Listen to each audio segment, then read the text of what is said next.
नमस्कार, आप देख रहे हैं द न्यूज। आपके साथ मैं सृष्टि मिश्रा। लोकसभा चुनाव में अब कुछ ही घंटे शेष रह गए हैं।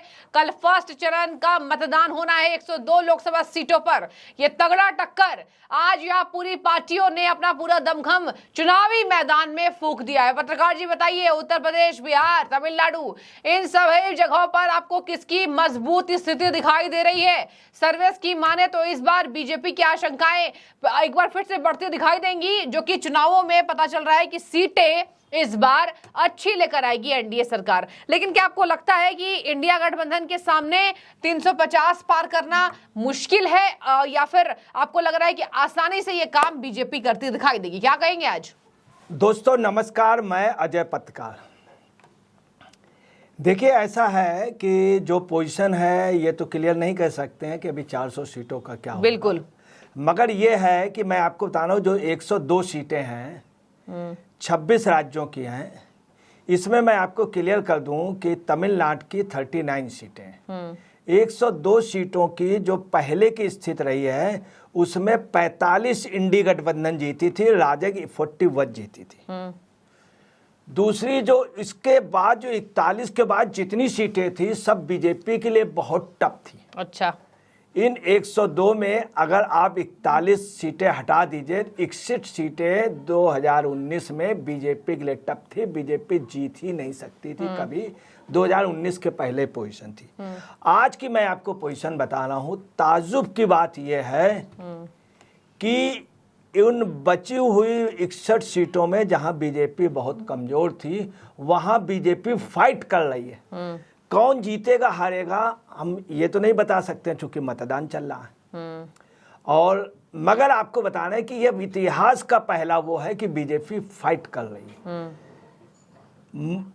तमिलनाडु की जो 39 सीटें हैं इसमें मैं आपको क्लियर कट बतला रहा हूँ, करीब बीजेपी का वोट ऑफ परसेंटेज इसमें बढ़ रहा है। ठीक है। और बहुत तेजी से, बहुत तेजी से। आप समझ लीजिए बीजेपी का वोट ऑफ परसेंटेज निश्चित तौर पे जो विपक्ष मान रहा है 15 से अब बीजेपी का मानना है लगभग 25%, 20%। खैर जो भी हो, 25 हम भी नहीं मानते, मगर 20 तक हो सकता है। हाँ। मगर 15%। अब आपको बताना है कुछ सीटों पे वहां पे बीजेपी इतनी जबरदस्त जा रही है कि पूछे नहीं। मैं आपको बता रहा हूँ, चेन्नई सीट पे बीजेपी वहां बहुत मजबूत पोजीशन पे आ गई। ठीक है। कन्याकुमारी में बीजेपी बहुत ही मजबूत पोजीशन में आ गई। वहां की लगभग 5 सीटें बीजेपी काफी मजबूत पड़ रही है। और पहली बार आपको बताना है द्रमुक को टक्कर मिली है। और एक नई बात आ गई है, चूंकि द्रमुक वहां पे एक तरफा मजबूत था, इंडी गठबंधन मजबूत था, एक कटु सच है।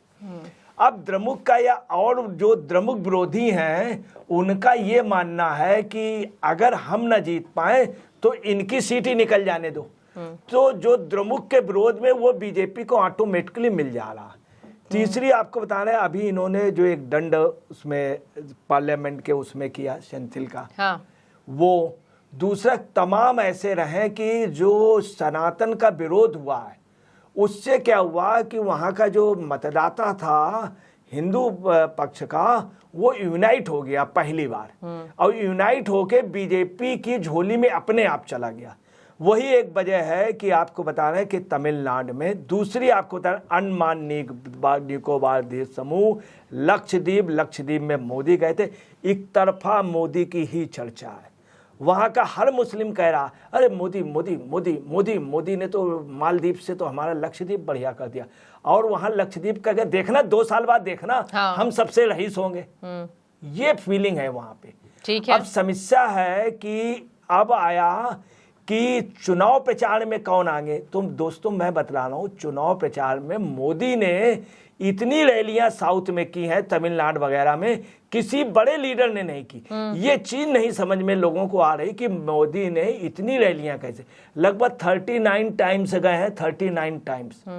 तो ये सब लोग बड़ा ताजुब है। उसका इनको मिल रहा है कि आंध्र प्रदेश में आपको बता रहे हैं, और जो साउथ की जो पोजीशन है उसमें, सॉरी तमिलनाडु में बीजेपी की स्थिति बहुत अच्छी है। और कोई ताजुब की बात नहीं कि जब ये देखेंगे द्रमुक का वोट तो उधर चला है। दूसरी वेस्ट बंगाल में क्या पोजीशन है।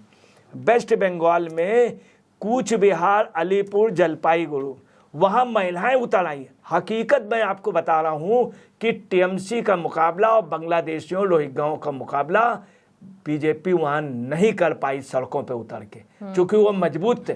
वहाँ की महिलाएं उतरी हैं, उन्होंने शेख शाहजहां के घर पे घुसी, ये कटु सच है। उसी को इन्होंने टिकट दे दी। तो ये तीनों सीटें आप समझ लिए, ममता बनर्जी की पोजीशन ये है, किसी तरह से इज्जत बच जाए, इज्जत बच जाए। अब आपको बताना है, कमलनाथ की सीट पहली बार फंस गई है। जहां जहां बीजेपी जीत ही नहीं सकती थी वहां बीजेपी फाइट। आज कमलनाथ की पोजीशन है, ये कह रहे हैं मेरी इज्जत बचा लो, मेरी इज्जत बचा लो। जबकि कमलनाथ के अब वोट क्या हुआ मैं आपको बता रहा हूं, एक नया समीकरण हुआ, महिलाएं निकल करके आई हैं। महिलाएं अभी पूरे देश में ठाकुरों को, क्षत्रियों को, राजपूतों को बड़ी जबरदस्त कंपेनिंग करके उनको खिलाफ किया जा रहा था। तो उसका रिजल्ट क्या हुआ सुन लीजिए। आज सुबह मीटिंग हुई महिलाओं की, और महिलाएं उतरी हैं। बंगाल में भी महिलाएं उतरी हैं, महिलाएं उतरी हैं। नीतीश कुमार मोदी की जीतने की वजह महिलाएं भी थी, ये भी एक सच है। गुजरात में मोस्टली महिलाएं बीजेपी को। अब क्या हुआ है, क्षत्रिय समाज की महिलाओं ने अगुवाई की और जबरदस्ती सभी लोगों को बुलाया, जिसमें क्या हुआ, महारानी जूदेव के बारे में बता दें, जो ये बनवासियों में जो काम हुआ वो जूदेव जी ने किया था छत्तीसगढ़ में। उन्हें चीफ मिनिस्टर बनाया जा रहा था, बिल्कुल वो था, परंतु वहाँ पे कोई एक टेक्निकल प्रॉब्लम आ गई, उनके खिलाफ कोई एफआईआर थी, उन्होंने मना कर दिया था। महारानी जूदेव, आशा सिंह जी, तमाम लोग गए और उन्होंने क्या कहा सुन लीजिए। मीटिंग में उन्होंने कहा कि ये रूपाला जी ने जो कहा, ये राजा महाराजा के लिए कहा है, ये राजा महाराजा के लिए कहा है। और ये सच है कि कभी कभी राजा महाराजा का लड़का जो है वो आता है तो 80 साल का छत्री भी उसके पैर छूता है। ये गलत है। ये छत्री महिलाओं ने कहा है कि एक राजा का लड़का आज भी गांव या वहाँ पर है, वो आया और उन्होंने एक एग्जाम्पल दिया कि उन्होंने एग्जाम्पल दिया खास तौर से यूपी के उनका कुंडा का। बोले कि राजा भैया के पिताजी सबसे नमस्ते करते हैं और सबका ध्यान रखते हैं, इसलिए राजा भैया जीत रहे हैं। वहाँ क्षत्रियों ने कहा कि देखिए ऐसा है, महाराणा प्रताप जब लड़े हैं तो सच ये है कि क्षत्रियों की कुछ लोगों ने सपोर्ट किया वहाँ बैकवर्ड। ये क्षत्रिय महिलाओं ने कही, आज जो सुबह मीटिंग हुई है महारानी जूदेव जी ने, अब बहुत स्पष्ट शब्दों में उन्होंने बोला। फिर उन्होंने ये भी कहा कि कहीं ऐसा ना हो, उन्होंने स्पष्ट कहा कि हम 6% हैं, हमको 19% वो मिला। और यूपी के लिए उन्होंने कहा कि राजनाथ सिंह, सर्वेश सिंह, नीरज शेखर, जयवीर सिंह और जगदम्बिका पाल, कृपा शंकर सिंह बॉम्बे से लाके यहाँ लड़ाए गए। कीर्तिवर्धन, लल्लू सिंह, पुष्पेंद्र सिंह चंदेल, देवेंद्र सिंह भोले, आर.के. भदौरिया, प्रताप, उन्होंने कई नाम लिए। जब ये नाम लिए सभी क्षत्रियों को, उनको पश्चिम के उन नेताओं को भी बुलाया और उन जाट लीडर को भी सुबह बुलाया। उनके सामने जब बात हुई तो जाट लीडर ने कहा, आंसू आने लगे कि आप लोगों ने इतना सच बोल दिया और जहां गलती वहां स्वीकार कर लिया, मुझे ये नहीं मालूम था।